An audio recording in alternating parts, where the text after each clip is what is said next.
ओम शांति।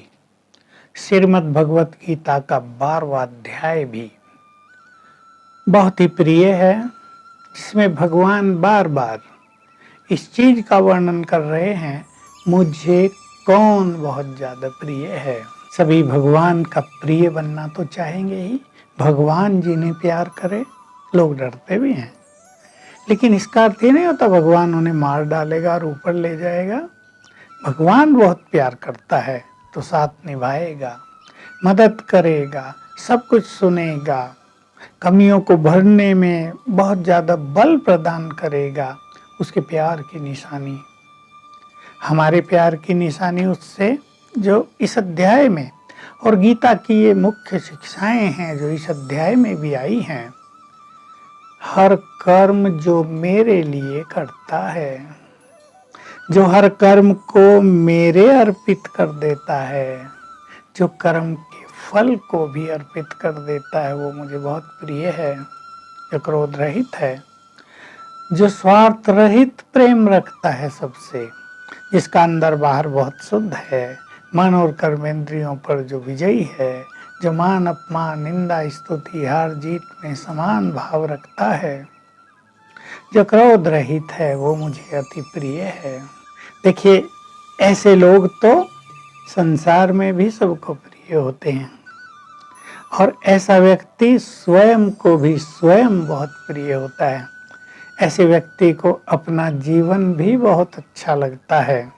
क्रोध आ जाता है तो अपना जीवन ही कैसा लगता है, मन कैसा खिन्न हो जाता है, अशांति हो जाती है, असंतोष भासने लगता है।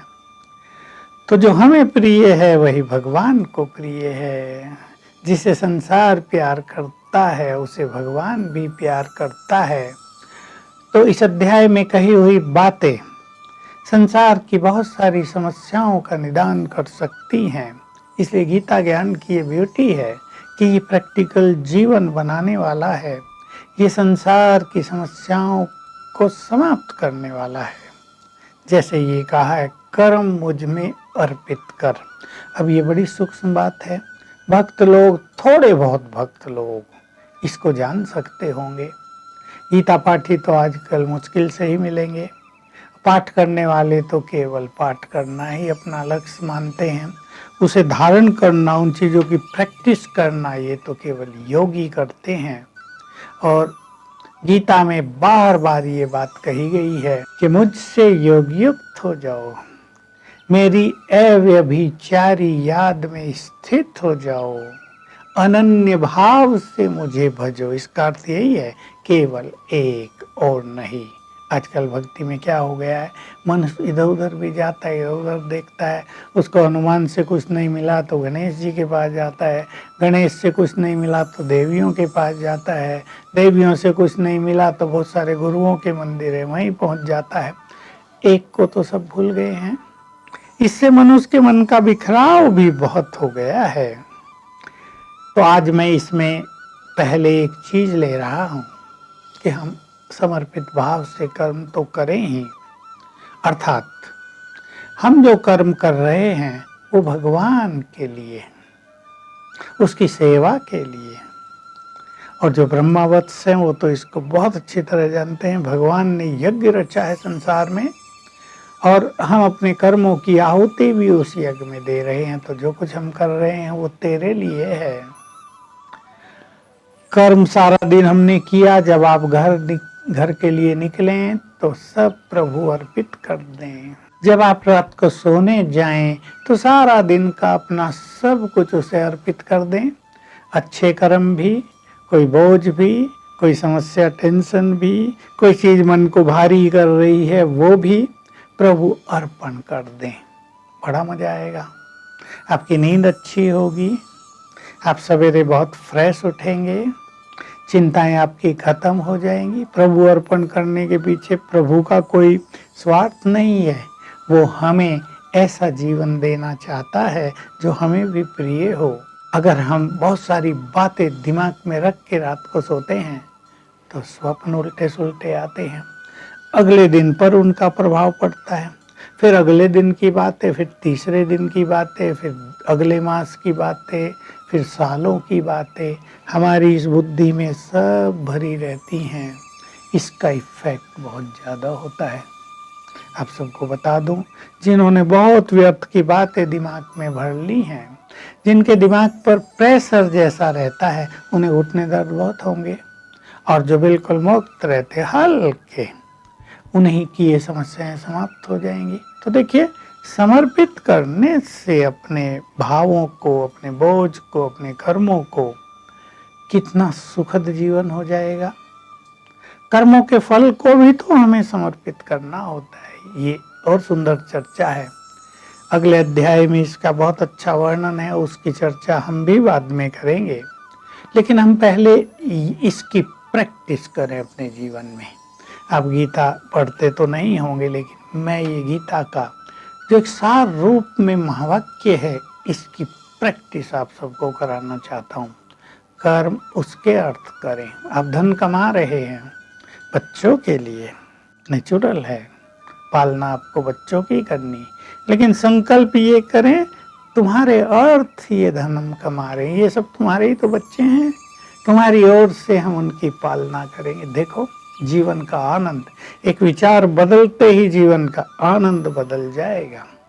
मैं कमाने वाला हूँ, पाप से भी कमाएंगे, कुछ अच्छे कर्मों से कमाएंगे, मन पर बोझ लिए हुए रखेंगे, आज कम कमाई हुई है, आज ठीक ठीक हो गई है, आज थोड़ी अच्छी हो गई है, इस सब से भी परे जो वो दे रहा है उसमें संतुष्ट तो बढ़ता जाएगा। संतुष्टता का अर्थ ही नहीं होता हमारा बढ़ेगा नहीं, हमारा बहुत वृद्धि को पाएगा। तो आज बहुत जरूरत है।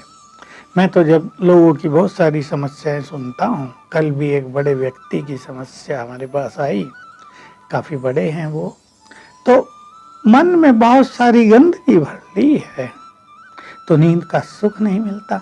बताया कि सारी रात सोने के बाद भी ऐसा लगता है हम सोए नहीं। जो जगह थे वो बता रहे थे आप तो खराटे ले रहे थे, वो कहते हमें तो नींद ही नहीं आई। तो क्या होता है, जो सबकॉन्शियस माइंड में बहुत माल भर लिया है वो एक्टिव हो जाता है रात को, तो सोते हुए भी वो सोने का सुख नहीं लेने देता। तो हम अपने अंदर ये धारणा करेंगे कि रात को विशेष रूप से अपने परमपिता के नाम, चाहे आप एक पत्र लिख दें, बहुत काम आएगा आपको। छोटा सा पत्र लिख दो, क्योंकि कभी कभी सुनाना नहीं आता है।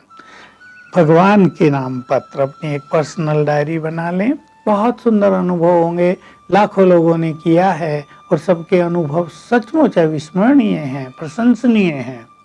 भगवान के नाम पत्र, खुदा दोस्त के नाम पत्र, और छोटा सा पत्र, शांति में बैठ के जो कुछ मन पर बोझ हो वो लिख दो, जो आपसे आज कुछ हुआ है, कोई गड़बड़ हुई वो लिख दो, जो आप चाहते हैं कल के लिए वो लिख दो। बल मिल जाएगा आपको उसका, क्योंकि वो आपको बहुत प्यार करेगा, उसका प्यार भी आपके लिए बल हो जाएगा। तो इससे आपका चित्त बहुत ही हल्का रहेगा। तो मुझे पूर्ण विश्वास है आपको ये बात बहुत ही पसंद आई होगी। हम जब प्रभु को कर्म अर्पित करेंगे तो ये बात तो विचारणीय है, पाप कर्म तो वो स्वीकार करेगा नहीं। तो देखिए, एक बहुत बड़ी समस्या हल हो जाएगी कि हम पाप से डरने लगेंगे, हम पाप से बचने लगेंगे, हम किसी को दुख नहीं देंगे, हम किसी की खुशी नहीं छीनेंगे, और जो पाप हैं जिनको आप जानते हो उन सब से हम बच जाएंगे। तो कर्म प्रभु अर्थ करने से, कर्म उसको समर्पित करने से हम पाप कर्मों से मुक्त होकर पुण्य आत्मा बन जाएंगे। क्योंकि ये जो पाप हैं ये संसार की अधिकतम समस्याओं के कारण हैं, हमें पता होना चाहिए। बहुत सारी समस्याएं पाप की देन हैं। आपने बहुतों को सताया है पिछले जन्मों में, जिसका आपको पता नहीं है। आपका मन अब डिप्रेशन में रहेगा, आपको खुशी नहीं रहेगी, आपको नींद अच्छी नहीं आएगी। तो ये जो कर्मों का खेल संसार का बिगड़ गया है, गीता का ये ज्ञान हमें उससे मुक्त करता है, उसको सुधारने का मौका देता है।